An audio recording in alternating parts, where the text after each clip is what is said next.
시편 47번째 시간입니다. 오늘 말씀은 시편 43편 1절부터 5절 말씀입니다. 5절 말씀을 합독하고 시편 43편 전체를 보도록 하겠습니다. 그러면 시편 43편 5절 말씀을 한 목소리로 합독하도록 하겠습니다. 내 영혼아, 내가 어찌하여 낙심하며 어찌하여 내 속에서 불안해하는가? 너는 하나님께 소망을 두라. 그가 나타나 도우심으로 말미암아 내 하나님을 여전히 찬송하리로다. 아멘. 오늘 소망을 하나님께 두시기 바랍니다. 우리는 코로나라는 아주 심각한 상황을 또 한 번 보내면서 평상시에 늘 우리에게 일상적이었던 것이 일상적이지 않다는 사실을 봤습니다. 편하게 예배드리고 같이 모여서 예배드리고 찬송하고 이렇게 모일 수 있는 것 자체가, 같이 밥 먹을 수 있는 것 자체가 얼마나 큰 은혜였는지를 우리는 다시 한번 생각해 보게 되었습니다. 어떤 의미에서 이스라엘 백성들이 당연히 쉽게 올라갔던 그 시온의 그 예루살렘을 올라가지 못하게 된 상황이 되었을 때 얼마나 힘들었겠습니까? 우리에게 당연한 것이 당연하지 않게 되는 시대가 오기 전에 우리에게 있는 이 축복들을 감사하면서 누리고 또 응답으로 누리게 되기를 바랍니다. 자, 시편 43편을 보겠습니다. 시편 43편은 시편 42편과 본래 하나의 시로 추정된다고 어제 말씀을 드렸습니다. 이 두 시를 본래 하나의 시로 볼 수 있는 근거가 이 두 시의 형식과 주제가 유사한 시온시라는 점이 첫 번째고요. 다음으로 43편의 표제어가 따로 나오지 않는 것도, 물론 표제어가 없는 것도 많으니까 어쨌든 없는 것도 하나의 증거가 될 수 있고요. 세 번째는 이게 좀 중요한 특징이죠. 시편 42편 5절과 11절과 43편 5절의 내용이 후렴구인데요. 똑같이 일치합니다. 그런 의미에서 이것은 한 시로 볼 수 있는 게 안 좋겠냐. 그럼에도 이 시를 최종 편집자가 편집상 편의를 위하여 따로 분리하여 수록했던 것은 그만한 이유가 있지 않겠나 싶어서 우리도 나눠서 보고 있습니다. 자, 제가 말씀드렸습니다. 시편 42편, 43편의 저자는 이렇게 추정이 이게 뭐냐면 고라 자손의 마스길이니까 고라 자손이 이렇게 명상하면서 이렇게 이게 마스길이 명상, 그러니까 묵상 뭐 이런 의미가 있거든요. 그걸 위해서 만든 거라고 보는데 이 고라 자손이 만약에 이렇게 저자일 경우에는 포로 시대 이유가 되는 거고 고라 자손이 편집을 했지만 그것이 다윗의 시일 경우에는 압살롬의 반역 그 이후에 쫓겨갈 때에 이 모습으로 이렇게 보는 경우가 있다 그랬습니다. 그것에 따라서 저작 배경이나 이런 부분들이 달라질 수가 있습니다. 중요한 특징은 뭡니까? 둘 다 예루살렘 성전에 갈 수 없는 상황에 그곳에 가고 싶고 갈 수 없을 만큼 힘든 상황 속에 사람들이 비난하고 있을 그때에 여호와께 하나님께 소망을 두고 있다는 겁니다. 여호와는 이제 엘로힘 하나님이죠. 그죠? 자, 시편에는 총 8편의 시온시가 나온다고 어제 말씀드렸습니다. 42편, 43편, 87편, 121편, 122편, 125편, 126편, 129편 이 총 8편의 시가 있습니다. 42편, 43편을 제외하고는 직접적으로 시온을 찬양했던 노래했던 그런 특징이 있지만 이 시편 42편, 43편은 시온을 떠나 있는 중에 대적들의 그 핍박과 조롱으로 인해서 고통과 슬픔을 토로하며 하나님의 그 성전에서 즐겁게 섬기던 때를 갈망하며 시온으로 돌아가기를 바라는 비탄시적 성격에 있는 시온시라고 보시면 됩니다. 자, 이제 구체적인 내용으로 들어가겠습니다. 이 뭘 말하는지를 보는 게 중요하겠죠. 이 고백을 통해서 우리가 또 은혜 받는 게 중요한 줄로 생각됩니다. 시편 42편과 43편은 총 세 부분으로 나눈다 그랬습니다. 그래서 어제 시편 42편의 두 부분을 봤습니다. 첫 번째가 이제 시편 42편 1절부터 5절인데 시온을 떠나 원수들의 조롱을 당하는 중에 지난날 성전에서 하나님을 즐겁게 섬기던 때를 회고하며 그때로 돌아가고픈 애절한 심정을 노래하고 있다고 얘기했습니다. 6절부터 11절은 이제 폭포와 막 파도가 치는 그런 환란을 당하고 있을 그때에 하나님을 소망하는 심령으로 꿋꿋이 이렇게 극복하겠다는 신앙 결단과 다짐을 또 그러면서 구원을 호소하는 그런 내용이라고 얘기했습니다. 이제 오늘 43편 1절부터 5절을 보겠습니다. 자신이 시온을 떠나 있는 중에 불의한 대적들에게 압제당하는 비통한 심정을 지금 호소하고 있고요. 속히 시온에 있는 하나님의 장막으로 돌아가 하나님을 찬양할 수 있게 하여 주시기를 간절히 호소하는 그런 내용입니다. 이곳에서 벗어나 나는 성전에서 찬양하고 싶습니다. 이 코로나 때 예배당에서 찬양하고 싶고 예배드리고 싶은 그 심정을 많은 성도들이 기도했던 것과 같은 거라고 보시면 되겠죠. 자, 43장 1절을 먼저 보겠습니다. 하나님이여 나를 판단하시되 경건하지 아니한 나라에 대하여 내 송사를 변호하시며 간사하고 불의한 자에게서 나를 건지소서. 나를 판단해 달라요. 내가 지금 하나님 앞에서 판단받아서 진짜 이렇게 이 간사한 나라, 그러니까 경건하지 아니한 그 나라, 그런 간사하고 불의한 자들에게 핍박을 받고 그 진짜 일이 당해야 되는지를 아시고 나를 건져달라 이 말이거든요.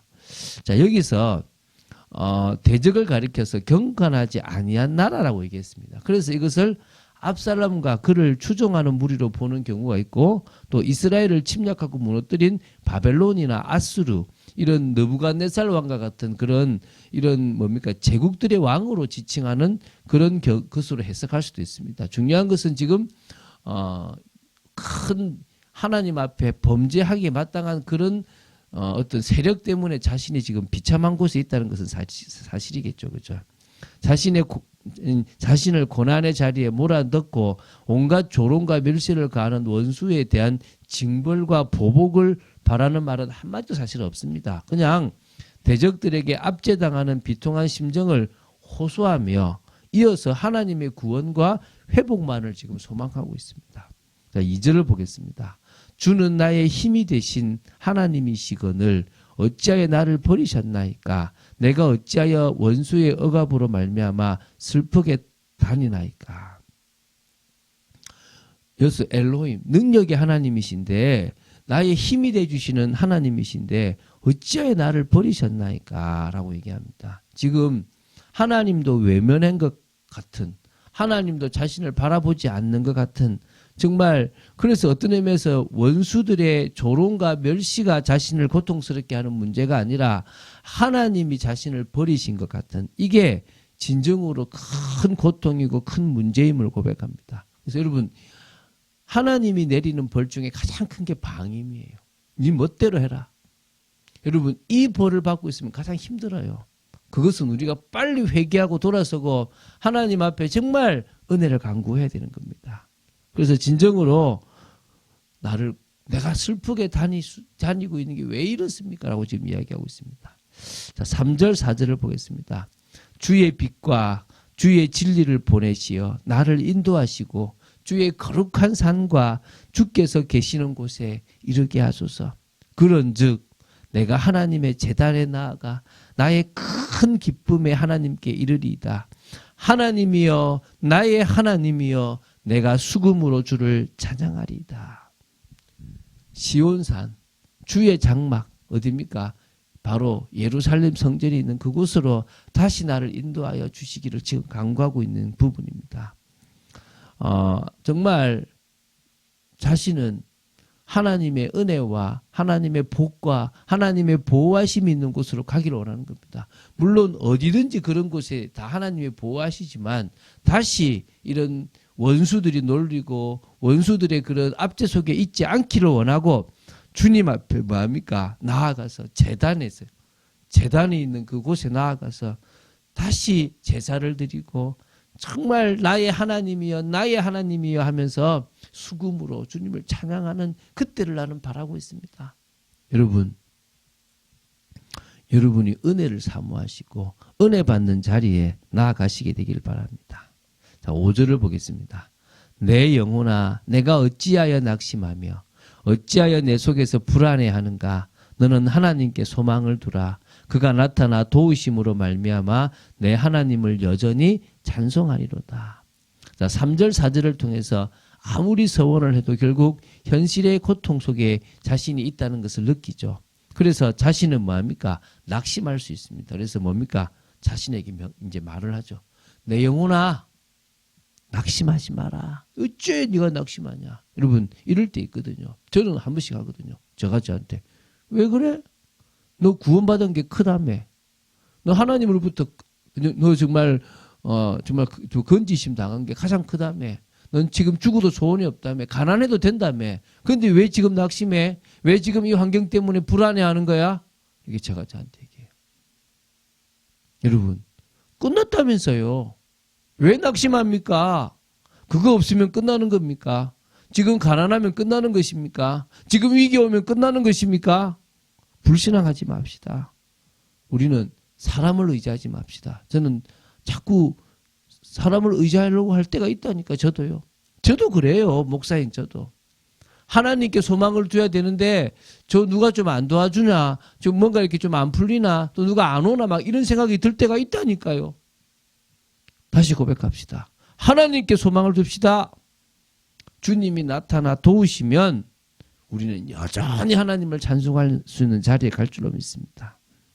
우리의 현실과 상황을 넘어서 하나님을 보게 되기 바라고, 우리가 지금 우리의 환경을 넘어서 하나님이 원하시는 곳에 가야 될 분명한 이유가 있기 때문에 더 이런 시편을 보면서 회복하고 있지 않습니까?